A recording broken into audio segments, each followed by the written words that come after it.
குமாரகுருதாசன் திருச்சிற்றம்பலம். நண்பர்கள் அனைவருக்கும் அடியனுடைய அன்பு கலந்த இனிய மாலை வணக்கம். நம்ம சென்ற பதிவில் நம்ம திருத்தணிக திருப்புகழ் சிந்தித்தோம். சினத்தவர் முடிக்கும், பகைத்தவர் குடிக்கும், செகிழ்த்தவர் உயிர்க்கும் சினமாக சிரிப்பவர் தமக்கும் பழிப்பவர் தமக்கும் திருப்புகழ் நெருப்பென்று அறிவோம் யாம்.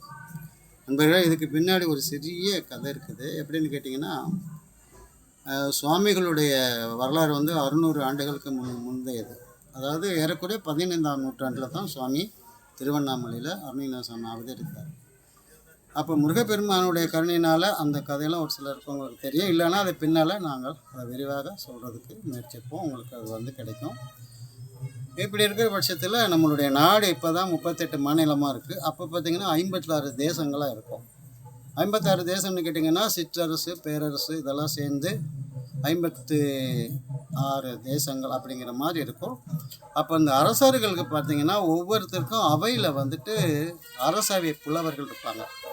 அரசவை புலவர்கள் எப்படி இருப்பாங்கன்னு கேட்டிங்கன்னா, அவர்கள் மன்னருக்கு இணையாக அவர்களுக்கு 4 வகை படையும் பட்டு பீதாம்பரம், பரிவட்டம், பல்லாக்கு எல்லாமே இருக்கும். இப்படிப்பட்ட இந்த புலவர்கள், தமிழ் புலவர்கள் பாமாலை பாடுகின்ற புலவர்கள் என்ன சொல்லுவாங்கன்னு கேட்டால், இந்த திருத்தணிகளை வசந்த விழா வருஷத்துக்கு ஒரு தடவை நடக்கும். அப்போ இந்த 56 புலவர்களும் அங்கே கூடி அந்த விழாவில் கலந்துக்கணும். அப்போ அந்த குறிப்பிட்ட நாளை 55 நாட்டு புலவர்கள் வந்துட்டாங்க. ஒருத்தர் மட்டும் வரணும். அப்போ மற்றவர்கள்லாம் பல்லாக்கில் வருவாங்க, அதுக்கப்புறம் சாரட்டு வண்டியில் வருவாங்க, இப்படியெல்லாம் வருவாங்க. ஆனால் ஒருத்தர் வர்றதுக்கு ரொம்ப லேட் ஆகுது வர்றதுக்கு.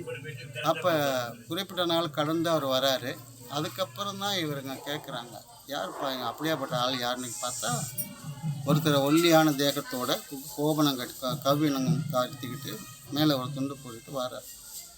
அப்போ மற்ற புலவர்கள்லாம் பார்த்திங்கன்னா ரொம்ப பட்டு பீதாம்பரம் படோடபமாக ரொம்ப எப்படி இருக்கான்னு கேட்டால் பெரிய பணக்கார தோணையில் இருக்காங்க. ஆனால் இவர் ரொம்ப எளிமையாக இருக்கார். அப்போ எல்லாரும் சேர்ந்து இவர்கள் என்ன பண்ணாங்க, இவரை எள்ளி நகையாடுறாங்க, கேலி பண்ணுறாங்க, கிண்டல் பண்ணுறாங்க. இவருடைய தோற்றத்தையும் இவருடைய உடையையும் இவருடைய இதையும் நடை உடையை பார்த்துட்டு ரொம்ப கிண்டல் பண்ணுறாங்க. சாமி ஒன்றுமே சொல்லலை. அந்த சாமி யாருன்னு கேட்டிங்கன்னா, அவர் தான் சத்குரு அருணகிரிநாத சுவாமிகள். அப்போ உடனே அவர் என்ன பண்ணுறாரு, இந்த திருப்புகளை பாடுகிறார். சினத்தவர் முடிக்கும், பகைத்தவர் குடிக்கும், செகிழ்த்தவர் உயிர்க்கும் சினமாக சிரிப்பவர் தமக்கும் பழிப்பவர் தமக்கும் திருப்புகழ் நெருப்பென்று அறிவோம் என்று அப்படி சுவாமிகள் பாட ஆரம்பிக்கும்போது அந்த பிரகாரத்தை சுற்றி தீப்பற்றி எரியுது. அப்போ உடனே இவங்கெல்லாம் வெப்பம் தாழாமல் இவங்கெல்லாம் அந்த புலவர்கள்லாம் ஆணவத்தில் இருக்கிறவங்களாம் என்ன பண்ணுறாங்கன்னு கேட்டிங்கன்னா, சுவாமியுடைய காலில் விழுந்து, சுவாமி எங்களுடைய அறியாமையை மன்னிக்க வேண்டும், தாங்களுடைய உருவு கண்டு எல்லாமே வேண்டும் அப்படின்னு சொல்லி திருக்குறளில் கூட திருவள்ளுவர் சொல்லியிருப்பார் இல்லையா. அந்த மாதிரி நம்ம என்ன பண்ணின்னு கேட்டிங்கன்னா, ஒருத்தருடைய உருவத்தை பார்த்து நாம் இதை செய்யக்கூடாது, கேள்வி செய்யக்கூடாது அப்படின்றதுக்கு இது ஒரு உதாரணம். இன்னொரு விஷயம் என்னென்னு கேட்டிங்கன்னா, இறைவனுடைய பரிபூர்ணம் அருள் பெற்றவர், அவனுடைய ஆசையை பெற்றவர், அவனாலே அன்பாக செல்லப்பிள்ளை என்று வாரி அணைத்து கொள்ளப்பட்ட அந்த அருணகிரிநாத சுவாமியினுடைய அந்த வாக்குத்தான் நமக்கெல்லாம் வேத வாக்கை நம்ம எடுத்துக்கணும். எப்படின்னு கேட்டிங்கன்னா, இதில் பார்த்தீங்கன்னு சொன்னால், நம்ம முதல் பதிவு பண்ணும்போது பார்த்திங்கன்னா இந்த மேலச்சத்தம் கேட்டு இல்லைங்களா.